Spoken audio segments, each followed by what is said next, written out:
Bulchiinsa sablammii Oromoo aanaa Dawwaa Caffaatti sagantaan jalqabbii sosochii misoomaa qamadii boonaa ganda shaklaatti adeemsifameera. Bulchaan aanaa Dawwaa Caffaa obbo Mahammad Getaachoo mootummaan badhaadhina hunda galeessaa mirkaneessuuf inisheetiiviiwwan garaagaraa fayyadamuun hojjechaa jiraachuu himaniiru. Kanneen keessaa oomishaa fi oomishtummaa guddisuun isa tokkodha jedhaniiru. Oomishaa fi oomishtummaa guddisuun wabii nyaataa mirkaneessuuf hojiin qindaa'aa hojjetamaa jiraachuus dubbataniiru. Oomisha qamadii boonaa akka aanichaatti lafa hektaaraa 5,374 irratti misooma qamadii boonaa misoomsuuf karoorri qabamuusaa kaasaniiru. Kominikeeshinii aanicharraa odeeffanne.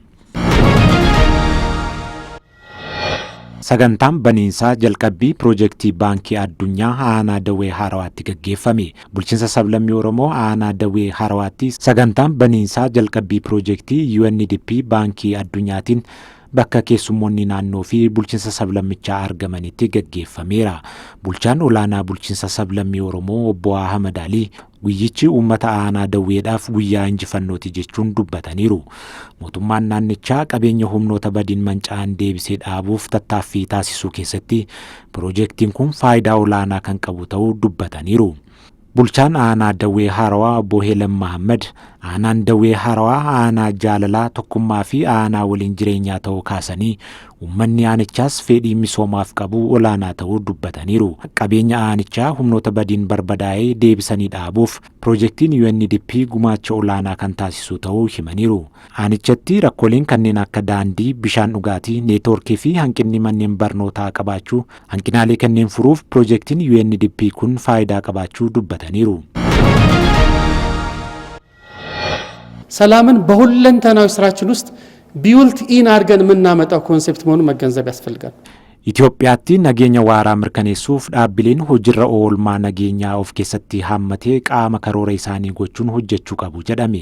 Dhaabbileen nageenyaa amansiisaa fi waaraa Itoophiyaa keessatti mirkaneessuuf hojiirra oolmaa nageenyaa of keessatti hammatee qaama karoora isaanii fi gabaasa isaanii gochuu akka qaban Ministeerri nageenyaa Mahammad Idris himan. Ministeerri nageenyaa Mahammad Idris nageenyi dhaabbata tokko qofaan kan dhufu osoo hin taane dhimma cimaa namoota dhuunfaa dhaabbilee fi gurmaa'insoota hunda keessa kan jiru ta'uu ibsaniiru. Nageenyi kenniinsa tajaajilaa bu'uura misoomaa diriirsuu akkasumas walitti hidhata hawaasa waliin jiru hundatti kan argamu ta'uu dubbataniiru. Nagaan kan eegaluu dhaabbileen hundi itti gaafatamummaa isaanii sirnaan bahurraa ta'uu ministeerichi ibsanii bu'aa kanneen ammoo nagaa biyyaa akka mirkaneessuu himaniiru. Manni maree bakka bu'oota uummataa karooraa fi hordoffii wayita gamaaggamuu hojiin isaanii gumaacha nageenyaa biyyaaf taasisuun ta'uu akka qabu waltajjicha irratti kan ibsame yoo ta'u sirna to'annoo nageenyaa aadaa godhachuun hojiirra oolmaa hammattoo nageenyaa milkeessuuf murteessaa ta'uu eeraniiru.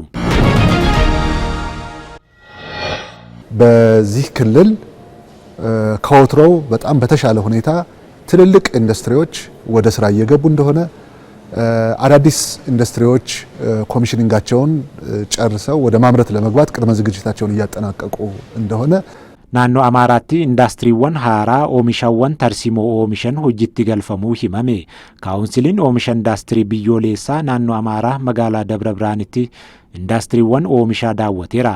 Daawwannaa kanarratti ministeerri indaastirii Malaakuu Allabal, gorsaan dinagdee maakroo ministeera muummee fi durataan mana maree kaawunsilii oomisha indaastirii biyyoolessaa dabalatee hooggantoonni olaanoo federaalaa argamaniiru. Ministeerri indaastirii Malaakuu Allabal yeroo jijjiiramaan booda naannoo Amaaraa keessatti indaastiriiwwan gurguddoo gara hojiitti galuun bu'aa qabeessaa ta'aa jiraachuu dubbataniiru. Dhiyeenya kana indaastiriiwwan haaraan hedduun gara hojiitti galuu isaanii kan eeran ministeerri kun warshaaleen haaraan dabalataa hojii eegaluu qophii isaanii xumuruu beeksisaniiru. Dandeettiin oomisha indaastiriiwwan duraan turan yeroo irraa gara yerootti guddachaa kan jiru yoo ta'u indaastiriiwwan haaraa gara hojiitti galan ammoo oomisha tarsimoo oomishaa akka jiran mirkaneessaniiru.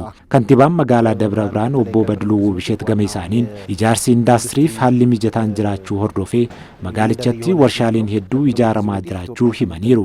ከተጀመረ ጀምሮ አብዛኛው መሬት የወሰዱትን ወደ ማምረት የማሸጋገር ስራ ላይ ትኩረት ተደርጎ እየተሰራ ነው ያለው። Bulchiinsi magaalaa Baahir Daar fedhii misoomaa, bulchiinsa gaarii fi kenniinsa tajaajilaa uummanni waltajjii irratti kaasuu guutuun tajaajila si'ataa ta'e kennuuf kutannoo akka qabu beeksise. Itti aanaan kantiibaa bulchiinsa magaalichaa Asmee Birillee yaadota waltajjii irratti ka'an tilmaama keessa galchuun nageenya magaalicha cimsuu fi guddina hunda galeessaa saffisiisuuf ciminaan hojjetamaa jiraachuu himaniiru. Yaadaa fi fedhii uummataa dhaggeeffachuun waliin hojjechuu, walitti dhiyaatanii waliin hojjechuu dhimmoota xiyyeeffannoo mootummaa isaan dursaa ta'uu dubbataniiru. Magaalittii keessatti sochiin tuሪዝምii fi daldalaa dadammaqaa jiraachuu himaniiru. የተሻለ የንግድ እንቅስቃሴና የቱሪዝም እንቅስቃሴው እየተነቃቃ ያለበት ሁኔታ እንዳለ በደንብ በመድረኩ ተገልጿል።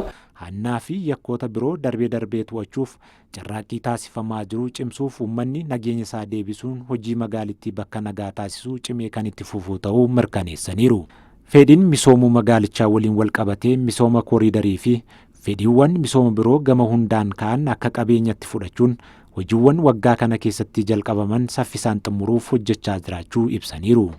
ይህንን ለመቅረፍ እንግዲህ ባህር ዳር ከተማ አስተዳደር የተንዛዙ አገልግሎቶችን ነዋሪዎች የሚያማሩባቸውን መሰረታዊ ተቋማት ወደ 10 የሚሆኑ ተቋማትንና ለማስገባት ወደ መሶብ አንድ ማዕከል ጥረት ተደርጓል።